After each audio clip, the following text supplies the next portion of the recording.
Faire face à l'anxiété et surmonter les obstacles a été une constante dans ma vie. J'avais tendance à amplifier mes problèmes et à me concentrer sur des choses hors de mon contrôle, ce qui ne faisait qu'empirer la situation. Un jour, un ami m'a parlé du stoïcisme et m'a prêté un livre. J'ai décidé de lui donner une chance, m'engageant à suivre ses principes pendant une semaine, dans l'espoir d'améliorer ma vie, de me rendre plus heureux et mentalement plus fort. Cette semaine a été un tournant. J'ai commencé à affronter l'anxiété avec plus de clarté, en gérant les défis avec un calme que je n'avais jamais ressenti auparavant. J'ai remplacé l'insécurité, le stress et le désespoir par une paix intérieure et des pensées plus claires. Cela a été possible grâce à de petits exercices quotidiens qui encourageaient l'objectivité, la logique et la croissance personnelle. Chaque jour, je me demandais: comment aurait réagi Marc Aurèle? Que m'aurait conseillé Épictète? Que ferait Sénèque? Voir mes difficultés sous cet angle a transformé l'inquiétude en action proactive. Au lieu de me concentrer sur les problèmes, j'ai dirigé mon attention vers le renforcement de mon caractère en cherchant davantage de connaissances et de sagesse. Avec le temps, cela m'a permis de construire une base solide pour ma vie. Dans cette vidéo, je vais partager avec toi ce qu'est le stoïcisme, les attitudes clés que tu dois adopter et quelques exercices pratiques que tu peux faire. Je t'invite à te joindre au défi d'appliquer ces habitudes stoïciennes durant les 7 prochains jours. Fais-moi savoir dans les commentaires d'où tu regardes et si tu rejoins ce défi. Ce simple acte d'engagement peut être le premier pas pour surmonter toute anxiété, addiction ou défi auquel tu es confronté. Je l'ai fait, et je t'invite à le faire aussi. T'es-tu déjà demandé ce qu'est le stoïcisme et pourquoi tant de personnes ont trouvé de la valeur dans ces enseignements?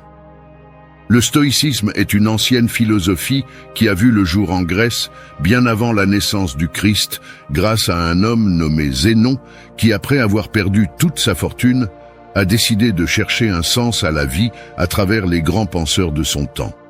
De cette quête est née une école de pensée qui est arrivée à influencer aussi bien les puissants que les humbles, enseignant que la vertu et le bonheur s'atteignent par la stabilité émotionnelle, même au milieu des plus grandes adversités. Pour les stoïciens, la quête de la sagesse impliquait de comprendre à la fois le monde naturel et la condition humaine. Ils divisaient leur savoir en 3 domaines clés: la logique, la physique et l'éthique. La logique était leur outil pour interpréter la réalité, un processus en 4 étapes. Les sens captaient l'information, l'esprit la traitait, la raison la confirmait, et finalement, une conviction ferme se basait sur l'expérience et le consensus. Quant à la physique, les stoïciens la considéraient comme la base pour comprendre l'univers, affirmant que toutes les formes d'existence étaient interconnectées par une force omniprésente, souvent identifiée au divin. L'éthique, en revanche, était au cœur du stoïcisme. Il s'agissait de vivre en harmonie avec la nature, en suivant ses principes et en agissant selon l'ordre naturel. Pour eux, le véritable bonheur résidait dans une vie vertueuse, alignée avec ses schémas naturels. Les stoïciens croyaient que le contrôle des émotions était essentiel pour agir avec sagesse, justice, courage et modération. Au lieu d'essayer de dominer les événements extérieurs, ils se concentraient sur la maîtrise de leur propre perception et jugement. Leur paix intérieure ne dépendait pas de facteurs extérieurs, comme les personnes ou les circonstances. Personnellement, je me sentais souvent piégé par l'anxiété. Le moindre contretemps me plongeait dans un état de désespoir, et mon esprit se remplissait de pensées négatives. Cependant, en adoptant les pratiques stoïciennes, j'espérais surmonter cette habitude, affronter les défis avec plus de sérénité et être plus présent pour ma famille et mes amis.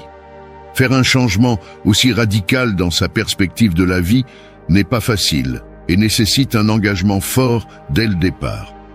Je me suis fixé pour objectif de cultiver une vision objective de tous ceux qui se passaient autour de moi. En me basant sur des faits concrets et sur la logique, en laissant la raison guider mes décisions plutôt que de me laisser emporter par des émotions passagères comme la colère ou la peur. Un exemple de cela a été un projet au travail, où le client a demandé une livraison finale bien avant la date convenue. Le risque de perdre le client était élevé si nous ne respections pas la nouvelle échéance.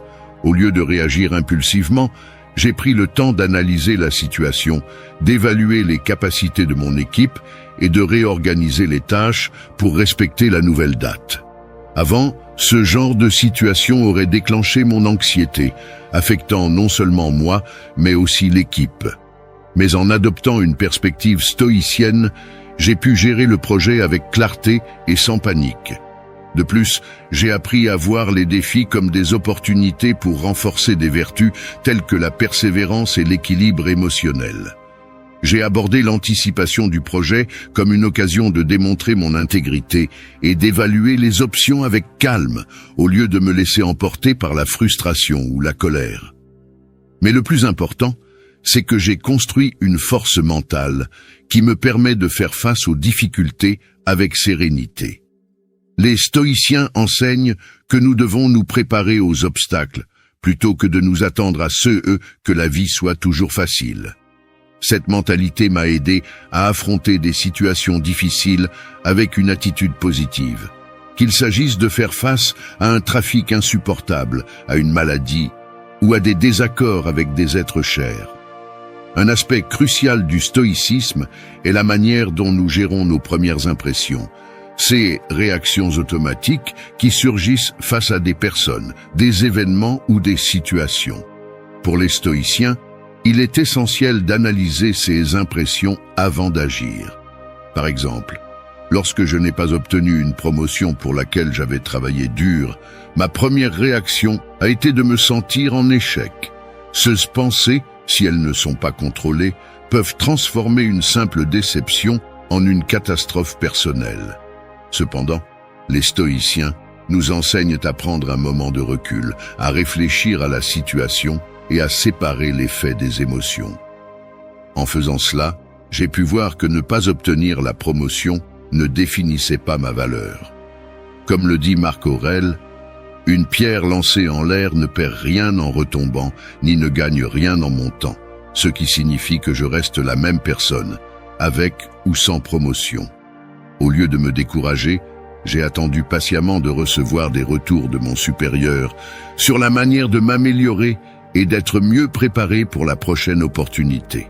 Ceux que tu contrôles et ceux que tu ne contrôles pas. Une approche stoïcienne pour gérer la vie. Un des enseignements clés du stoïcisme est de comprendre la différence entre ceux que nous pouvons contrôler et ceux qui échappent à notre contrôle. Les stoïciens introduisent cette idée à travers la dichotomie du contrôle, expliquant que certains aspects de la vie sont sous notre contrôle direct, tandis que d'autres échappent complètement à notre emprise. Par exemple, en ce qui concerne la santé, je peux choisir comment prendre soin de mon corps. Je peux décider de bien m'alimenter, de faire de l'exercice et de mener un mode de vie sain. Cela est sous mon contrôle. Cependant, je n'ai aucun pouvoir sur le fait de contracter une grippe ou d'être affecté par un virus. De même, l'argent est quelque chose sur lequel j'ai un certain contrôle. Je peux gérer mes finances, épargner, investir prudemment ou, au contraire, dépenser de manière impulsive. Bien que j'aie la capacité de décider comment j'utilise mon argent, je n'ai aucun contrôle sur l'inflation, le prix du carburant ou les fluctuations du marché financier. Ce même principe s'applique à mon caractère et à mes actions. Il est sous mon contrôle de me comporter avec intégrité, d'être honnête et de maintenir un bon caractère.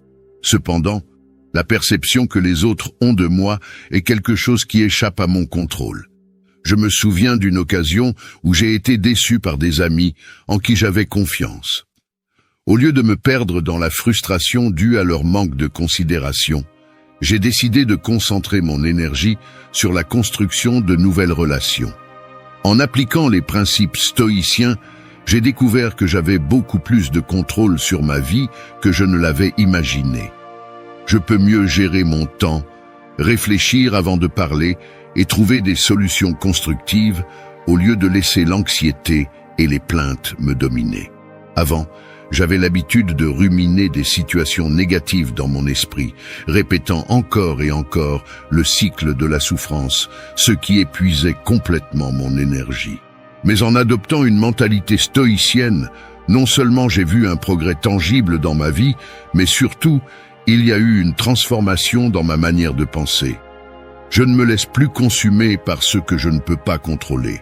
Au lieu de cela, je consacre mes efforts à ce qui est vraiment à ma portée, ce qui m'a permis de grandir et de trouver une paix intérieure qui me semblait se préparer à l'inattendu, la puissance de la visualisation négative dans la vie quotidienne. La visualisation négative est un outil puissant que les stoïciens utilisaient pour affronter la vie avec plus de résilience. Il s'agit d'imaginer le pire scénario possible, non pas dans le but de s'inquiéter inutilement, mais pour se préparer mentalement et être plus résistant face aux adversités.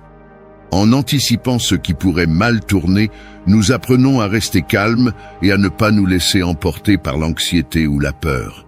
Par exemple, lorsque nous achetons une voiture, nous souscrivons une assurance non pas parce que nous souhaitons avoir un accident, mais pour être préparés au cas où cela se produirait. Cette même logique s'applique à d'autres domaines de la vie. Penser à la possibilité de perdre des revenus me pousse à tenir une gestion financière plus stricte et réfléchir à d'éventuels problèmes de santé me motive à mieux prendre soin de mon corps.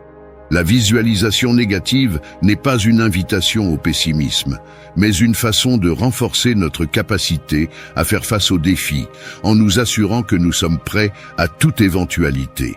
En pratiquant régulièrement cet exercice, nous obtenons non seulement une plus grande clarté mentale, mais nous devenons aussi plus proactifs et moins réactifs face aux difficultés. Au lieu de sombrer dans un optimisme superficiel qui ignore les problèmes, nous affrontons la réalité avec une attitude stoïcienne, prêt à agir avec sagesse et sérénité lorsque cela est nécessaire. Entraîne ton esprit. L'importance de l'inconfort volontaire pour renforcer ta résilience. T'es-tu déjà demandé comment tu renforces tes muscles à la salle de sport? La réponse est simple. Tu t'engages à t'entraîner chaque jour en suivant une routine spécifique. Maintenant, comment fais-tu la même chose avec ton esprit? Les stoïciens ont une réponse puissante, l'inconfort volontaire. Pendant cette semaine, j'ai découvert la valeur de ce principe. Il s'agit d'affronter des inconforts auto-imposés, non pour te punir, mais pour construire une plus grande résilience mentale et en même temps développer une appréciation plus profonde de ta vie. Le but de l'inconfort volontaire n'est pas de rendre ta vie plus difficile, mais de te préparer à supporter calmement ce que la vie te réserve. En te confrontant intentionnellement à des défis, tant physiques qu'émotionnels, tu renforces ton esprit et t'entraînes à être plus résilient. Cette pratique t'enseigne à mieux apprécier ce que tu as, tout en te préparant aux moments difficiles qui surgiront inévitablement. Dans mon expérience, j'ai commencé à intégrer de petits défis et des situations inconfortables dans ma routine quotidienne. En le faisant, j'ai remarqué que tout le reste dans ma vie semble plus gérable. Mais pourquoi devrais-tu envisager d'adopter cette pratique? Parce que, tout comme tes muscles, ton esprit a également besoin d'être entraîné pour devenir plus fort. Nous vivons à une époque où beaucoup s'effondrent au moindre obstacle. Pratiquer l'inconfort volontaire t'aide à développer une force intérieure qui te permet de garder ton calme lorsque d'autres cèdent au stress. En résumé, en affrontant intentionnellement de petites difficultés, tu te prépares à affronter les grands défis de la vie avec un esprit solide et serein.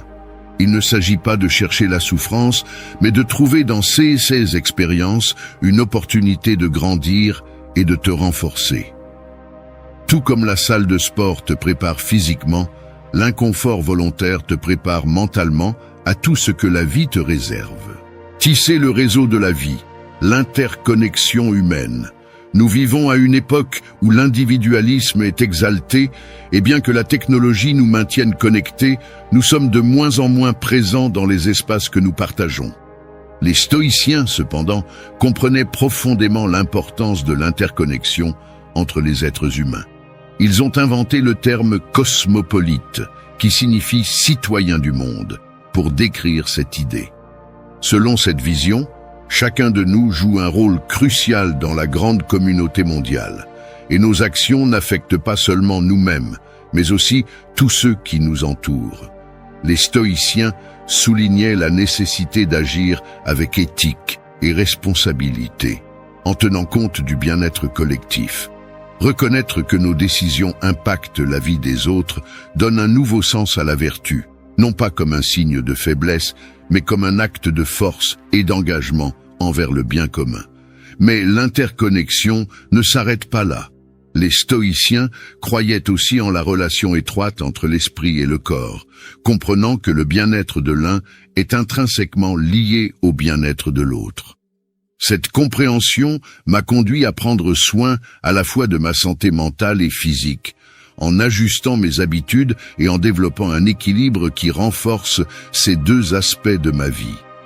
L'interconnexion est une idée centrale dans le stoïcisme, nous rappelant notre dépendance mutuelle avec le monde qui nous entoure.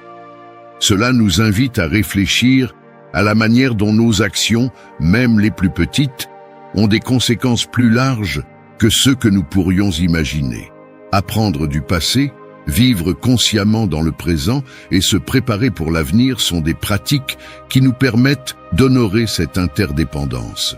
Ce faisant, chaque geste de bonté devient une graine de paix, répandant la sérénité non seulement dans nos vies, mais aussi dans celles de ceux que nous touchons.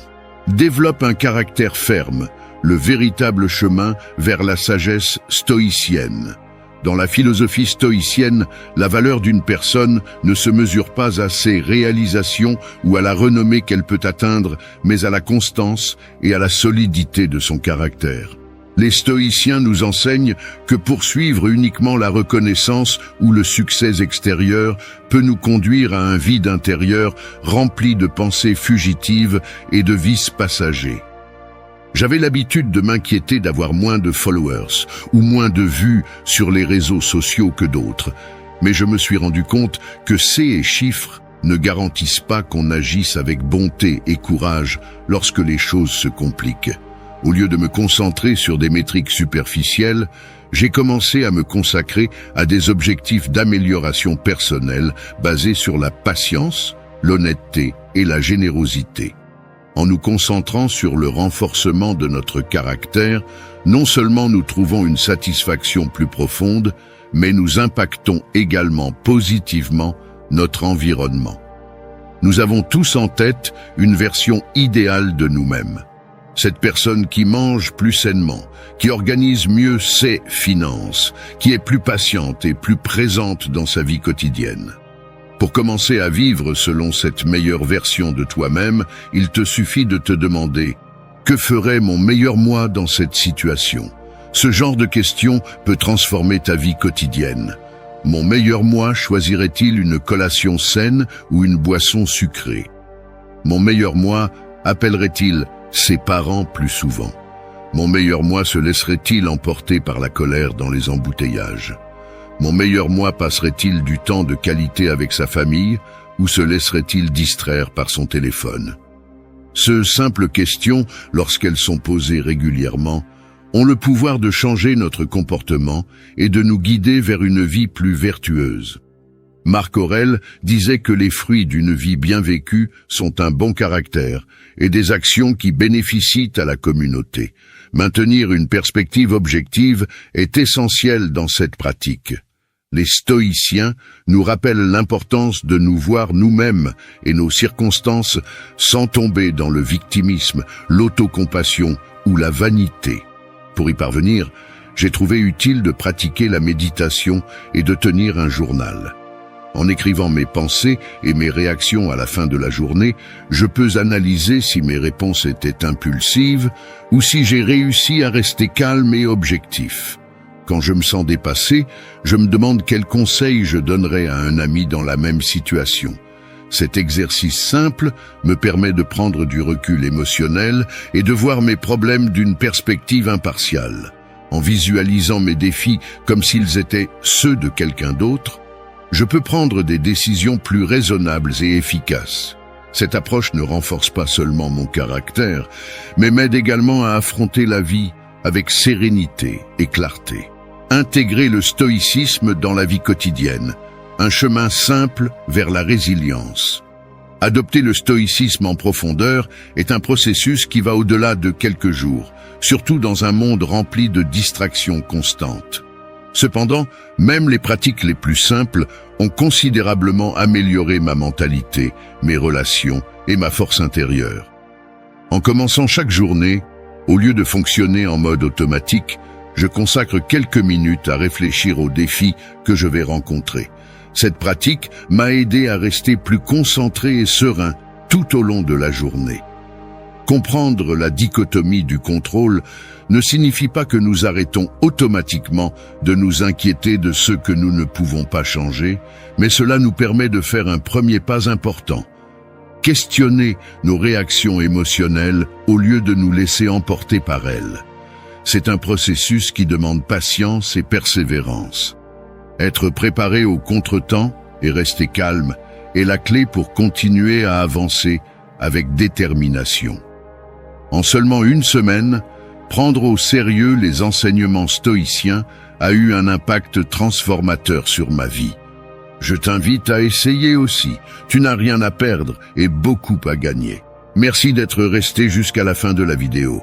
Si vous avez tout vu, commentez « Je suis stoïcien » comme notre signe secret, indiquant que vous êtes un véritable apprenant du stoïcisme. N'oubliez pas de vous abonner et de liker la vidéo si elle vous a plu. Rendez-vous dans la prochaine vidéo et rappelez-vous, continuez à cultiver votre esprit stoïque.